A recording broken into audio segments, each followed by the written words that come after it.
Buongiorno da Sicilia 24, i titoli del telegiornale. Domani in cattedrale a Palermo, i funerali di Angelo Onorato, l'autopsia avvalora la tesi del suicidio, ma si continua a seguire anche la pista dell'omicidio. Palermo sono gravissimi i fratelli dello Zen di 19 e 21 anni, folgorati mentre rubavano cavi elettrici. Una fiammata li ha travolti, adesso lottano per la vita. Palermo hanno trascorso la notte davanti a Palazzo d'Orlean gli agricoltori della Coldiretti che restano in presidio in attesa di risposte concrete dalla Regione. Nell'Agrigentino, sindaci riuniti contro la siccità davanti la diga Castello. Allarme per la carenza dei pediatri anche in Sicilia. Solo a Catania potrebbero essere 5.000 i bambini a restare senza medico. Non si sostituiscono i camici bianchi che vanno in pensione. Catania, un anno fa l'elezione del sindaco Trantino ed è tempo di bilanci. Di fronte ai tanti problemi, il primo cittadino assicura: non conosco la resa. Da tutta la Sicilia a Messina per i pinguini tattici nucleari. Entusiasmo alle stelle per la band bergamasca ieri al Pala Rescifina. Stasera si replica. Calcio, Catania dal budget alle scelte, il club definisce con Pelligra le linee guida della prossima stagione, poi arriveranno gli annunci del nuovo DS e del nuovo allenatore con Faggiano e Toscano sempre in pole.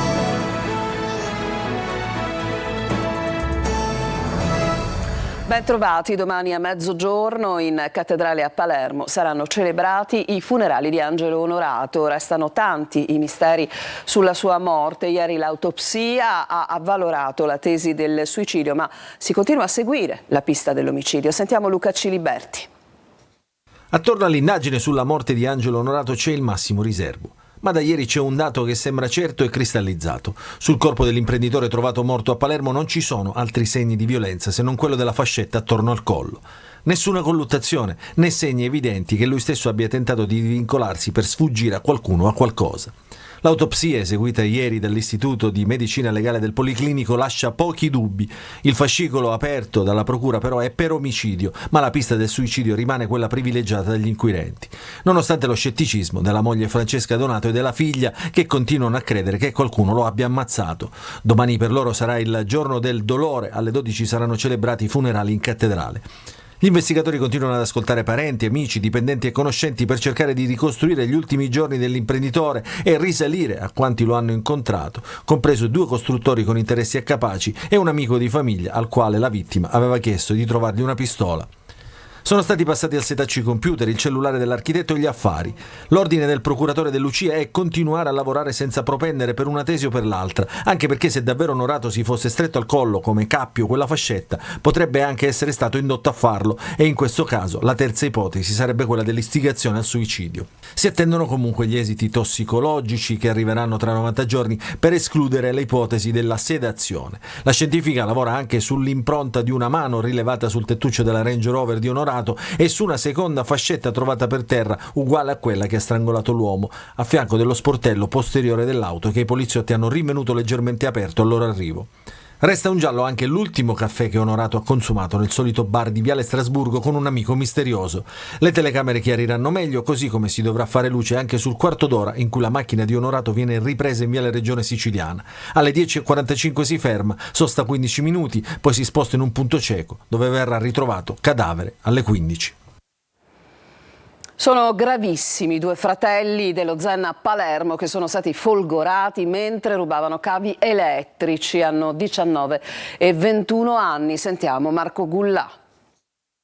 Le loro condizioni sono definite gravissime. Il rame che hanno provato a rubare allo Zen potrebbe costargli la vita. 2 fratelli di 19 e 21 anni del quartiere San Filippo Neri lunedì sera hanno forzato una cabina dell'Enel e quando hanno messo le mani sul quadro in tensione la scarica elettrica di 20.000 volt li ha folgorati. Una fiammata li ha travolti e adesso lottano per salvarsi. Il più grande, Michele, al civico con il 28% del corpo ustionato. Il minore, Tommaso, con quasi il 50% 70% nel reparto di rianimazione del Policlinico. I due giovani sarebbero riusciti a forzare uno dei catenacci posti a protezione della cabina, crivellata di colpi di pistola, e avrebbero cercato di rubare i cavi così da rimuovere le guaine di plastica per poi rivendere il rame definito l'oro rosso. Una volta tranciato il cavo c'è stata però un'esplosione avvertita anche dai residenti che hanno lanciato l'allarme e contattato i vigili del fuoco e le ambulanze del 118. Un danno anche per i tanti residenti del quartiere Zen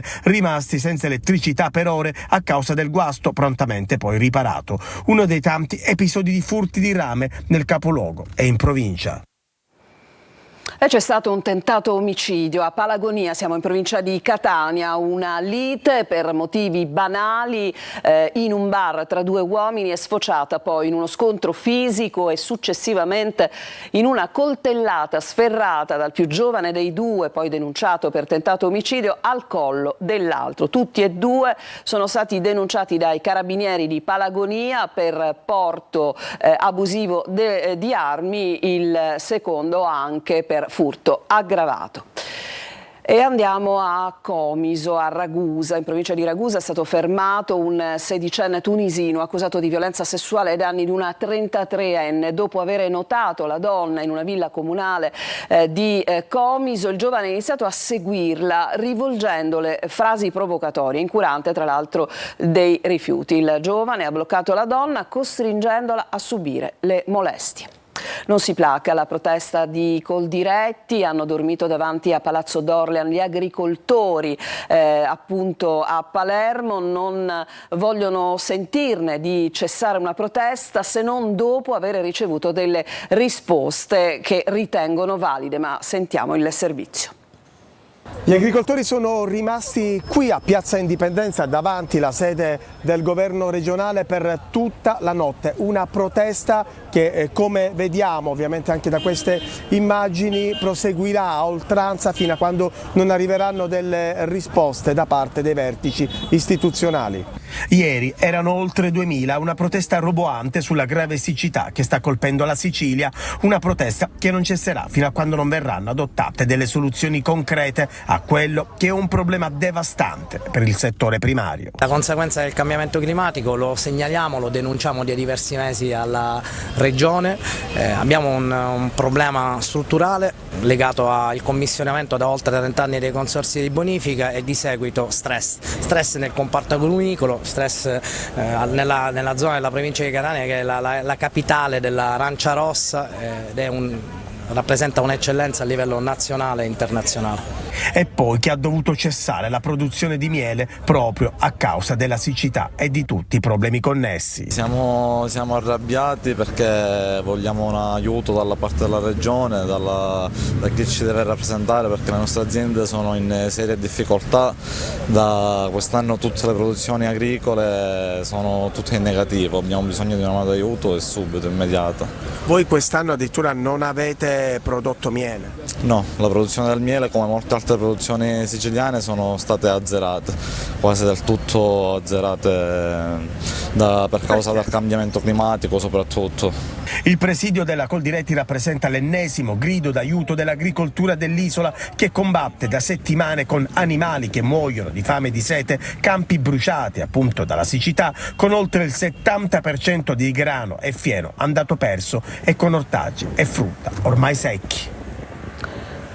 E proprio per la siccità in Sicilia, il sottosegretario al lavoro e alle politiche sociali Claudio Durigon rende noto che sono pronti oltre 91 milioni di euro per contrastare l'emergenza idrica nell'isola. Risorse previste dal Piano Nazionale per gli interventi nel settore appunto idrico volute dal ministro Matteo Salvini. Serviranno a realizzare nuove opere e progettazioni rispondendo, si legge appunto alle necessità del territorio. E a Bivona, siamo in questo caso nell'Agrigentino, è stato organizzato un raduno di protesta al fine di ottenere l'assegnazione per usi irrigui delle acque della diga Castello. Hanno partecipato sindaci e produttori agricoli dell'area dei Monti Sicani. Davide Sardo.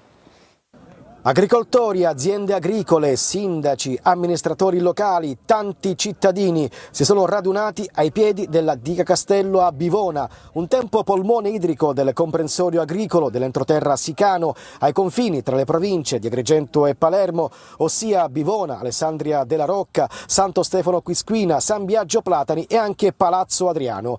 Adesso invece agli agricoltori è vietato attingere acqua dalla diga a fini irrigui. È prioritario ed esclusivo l'uso potabile e la soluzione con la conduzione d'acqua dalla diga Gammauta è stata finora solo una falsa promessa.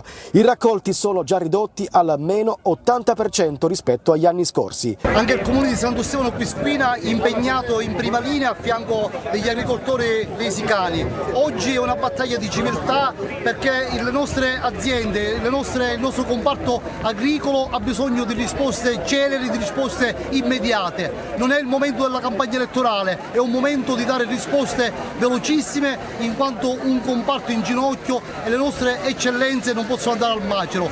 Siamo a fianco degli agricoltori per una battaglia di civiltà e per avere risposte immediate da parte del governo regionale. Con la mobilitazione i produttori agricoli invocano l'assegnazione per usi irrigui delle acque della diga Castello. Noi abbiamo l'esigenza di partire immediatamente con le irrigazioni, se no si perderà tutta la produzione e anche le piante della pesca di Bivona.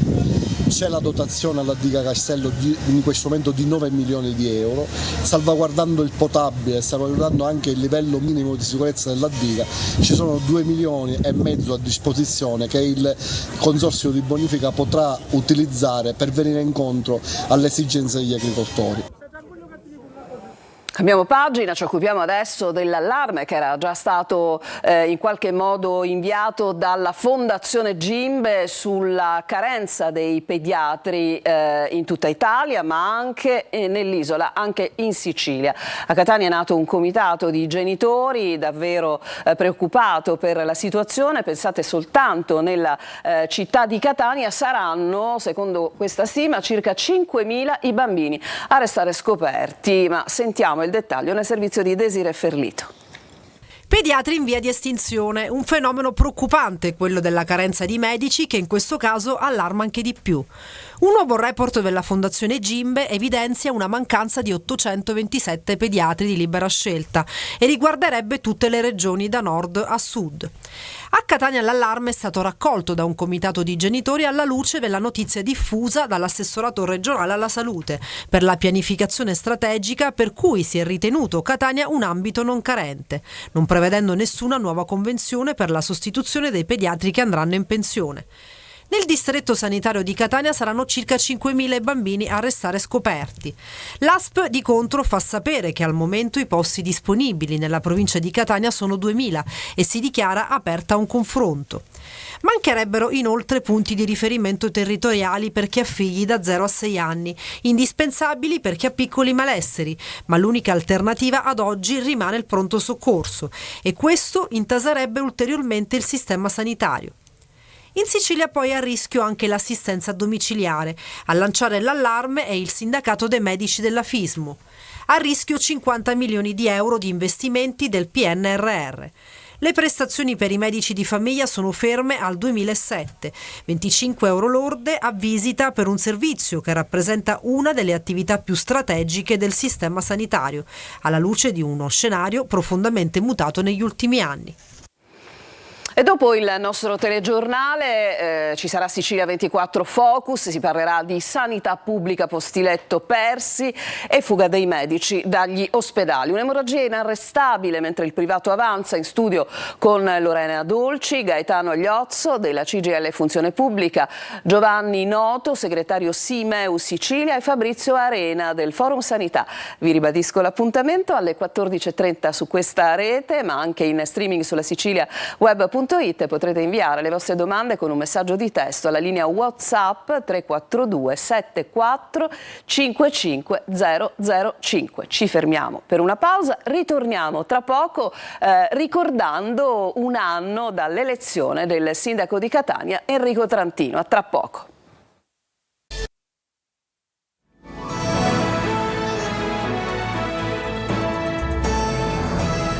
Un anno fa le elezioni amministrative a Catania, dunque per il sindaco trantino è tempo di bilanci, lo ha sentito per noi Tonino De Mana. Un anno fa l'elezione a sindaco, le emozioni di Trantino. Io sto lavorando innanzitutto, noi stiamo lavorando perché la squadra mi sorregge in pieno per cercare di modificare anche la mentalità di molti catanesi che per troppi anni hanno vissuto nella indifferenza più totale di chi gli doveva semplicemente dire collabora con la città per costruire una città migliore. Questo non è stato fatto e quindi il degrado, l'incuria, questo senso di abbandono derivano anche dalla mancata partecipazione dei nostri concittadini. Si è mai pentito di aver fatto la scelta di candidarsi a sindaco? Io non conosco la resa, pertanto sono tanti i momenti in cui penso con un po' di afflizione a quel che sto vivendo. Io dico sempre che questa esperienza mi insegna il disturbo bipolare perché alterno momenti di euforia a momenti di depressione con la velocità delle montagne russe, però ho accettato questa designazione da parte del Premier Meloni, è giusto quindi che io non mi tiri indietro e fino all'ultimo dia tutto me stesso. Che Catania vedremo? Che Catania sarà? Questa è una bella domanda, nel senso che mi piace pensare che stiamo riuscendo a trasmettere l'idea di una visione complessiva che guardi a un futuro non limitato nel tempo ma almeno di 15-20 anni. Ci siamo ripromessi fin dall'inizio che i nostri figli dovessero essere l'obiettivo verso cui mirare l'azione politica. Dobbiamo evitare che se ne vadano, dobbiamo far sì che siano fieri di essere catanesi e di investire sul territorio. C'è un sogno nel cassetto di Trantino? Quello di trasformare la visione di cui ho parlato in concretezza, perché poi amministrare è veramente l'arte del surreale, nel senso che diventa impossibile spostare anche una carta se non arrivano conferme, autorizzazioni o altro. Restiamo a Catania, il mare della Playa, come osservato speciale. Un consigliere comunale ha portato in aula una bottiglia con liquido giallastro prelevato dal canale Arci. L'ASP replica dicendo le acque sono balneabili ed è tutto nella norma. Ancora De Mana. Stessa spiaggia, stesso mare e stesse polemiche con le solite domande. Il mare della Playa è balneabile? I catanesi possono immergersi in acqua senza avere problemi di salute?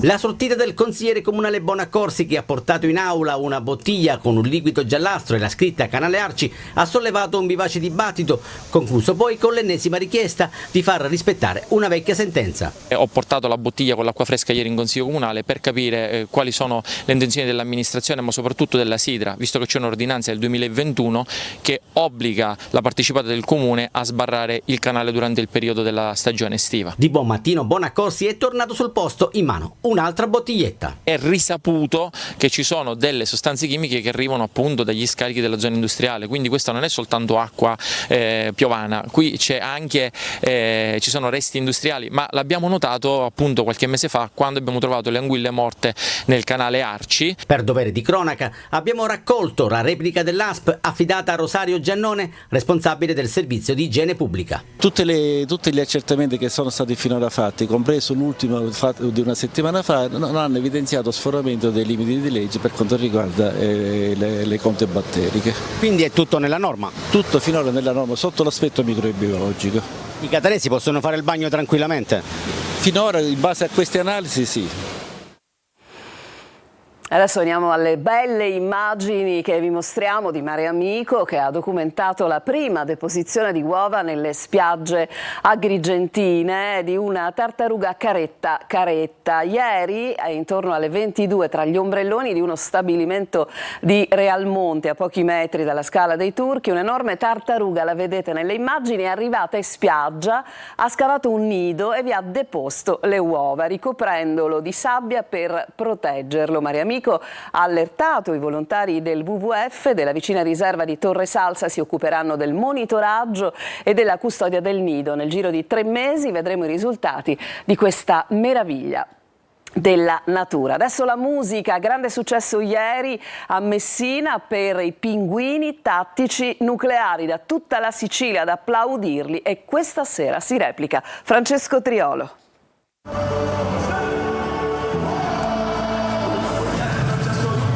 Una serata di festa, di urla, come una riunione tra vecchi compagni in cui si canta a squarciagola. L'entusiasmo con cui Messina ha accolto i Pinguini Tattici Nucleari tornati dopo il concerto allo stadio la scorsa estate è stato un abbraccio collettivo di tutta un'isola. Migliaia di fans arrivati da ogni parte della Sicilia per accogliere la band bergamasca, protagonista da 2 anni a questa parte di numeri da record. E loro, i Pinguini, con Riccardo Zanotti in prima linea, hanno ripagato alla grande infiammando un palla recipina sold out e pronta a replicare questa sera per la seconda data in programma in riva allo stretto del Non perdiamoci di vista tour.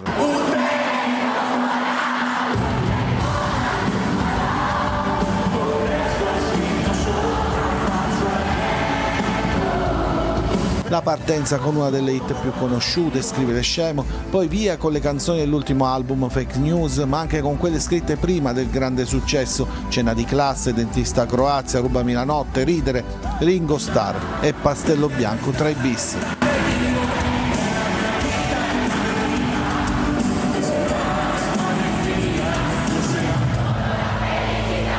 Uno show coinvolgente che ha riscosso un grande successo di pubblico e critica, quello dei Pinguini Tattici Nucleari, un gioco di squadra più che convincente che ha portato il gruppo ai vertici di tutte le classifiche, regalandogli un posto di assoluto rilievo nel panorama musicale nazionale.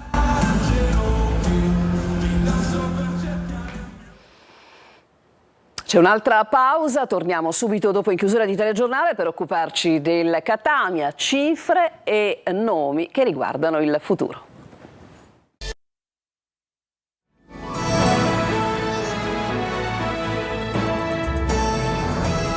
Il calcio in chiusura, Toscano e Faggiano, i nomi più in voga per il futuro del Catania. Escono anche presunte cifre e durata dell'accordo proposto al tecnico. La società intanto sta definendo il budget per la prossima stagione. Marco Carli.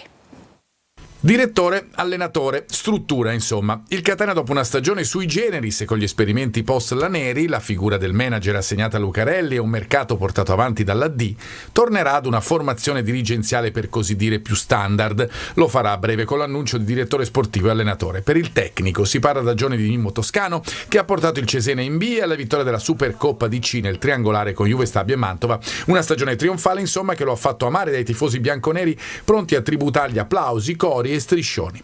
Trapelano da fonti romagnole anche cifre durata contrattuale 3 anni per 130.000 euro a stagione sarebbe l'offerta del Catania, condizionale d'obbligo, alternative, defilate, Pagliuca e Inzaghi. Il Catania al momento sta verificando e pianificando con il presidente Pelligra il budget relativo alla prossima stagione. La prima settimana di giugno dunque potrebbe essere decisiva per arrivare al nuovo assetto. A proposito, le riflessioni riguardano, come si sa da tempo, anche la figura di un eventuale nuovo direttore generale. Per il DS il nome caldo è quello di Daniele Faggiano, grandi avventure per lui a Trapani e Parma, ultimamente prima al Genoa dove è durato poco ma aveva portato fra gli alti Badel e Scamacca, e Sampdoria. Vicino il tempo delle scelte anche strategiche come il ritiro, il Catania parteciperà alla Coppa Italia Maggiore frutto della vittoria nella Coppa di Serie C, giocando il preliminare in gara unica e fuori casa probabilmente prima di Ferragosto. Il tabellone ancora non è ufficiale, è uscito solo il nuovo regolamento. Importante fare presto comunque anche per affrontare la situazione dei calciatori sotto contratto, non pochi, considerando anche i rientri dai prestiti. Il telegiornale finisce qui, a tutti voi grazie per averci seguito, vi ricordo di rimanere sulla nostra rete, tra pochissimo un interessante appuntamento con il nostro Focus che si occupa dei problemi della sanità pubblica, in studio Lorena Dolci con i suoi tanti ospiti. Il telegiornale tornerà questa sera alle 19.